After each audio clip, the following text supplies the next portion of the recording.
My dad's always had this approach to parenting. Do you know The Prophet, the book The Prophet?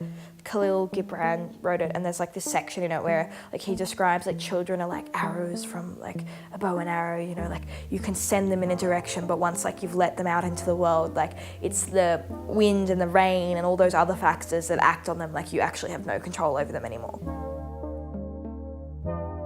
Well, writing isn't something that I always wanted to do, it's just something I always did. Like, I was always writing stories from like, you know, like 6 years old. I used to write a lot of fantasy about, you know, like naked women on horses. As I've gotten older, the more I've written about is just myself and my work and my relationships, because I feel like I can convey a much more real emotion from that than writing about someone off in a parallel universe. A lot of people would accuse me of reducing myself to my pussy. I'm very well aware that whilst my pussy does help me get money, it also matters what's attached to it. And I'm very aware of myself as a person and an individual with like emotions and etc. I'm not one-dimensional, I'm multi-dimensional, as is every person. I feel like there's too much stress placed on monogamy in our society, and I think it puts emphasis on the wrong things. Puts emphasis on sexual monogamy rather than on emotional monogamy, which I think is always more important.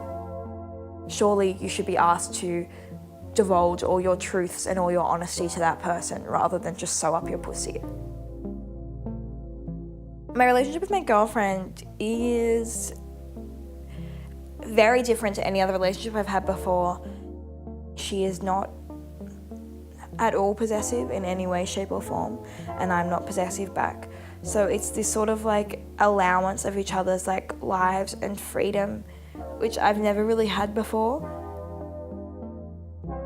Like, you know, like when you're in love with someone, like you can have a meal with them or like share a cigarette with them that is like more meaningful than anything else, you know what I mean? So like, what is this emphasis on like sex having to be meaningful as if it's different to any other experience you have in your life?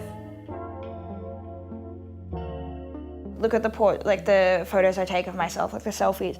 I often, you know, think of, for example, like an old oil painting of like a woman looking at herself in a mirror, and the only difference is that like those paintings were painted by a man, whereas I've just taken the photo myself. I think that's a sort of, not necessarily narcissism, but like self-love that has always existed, and all I've done is made it unadulterated and straight from the source.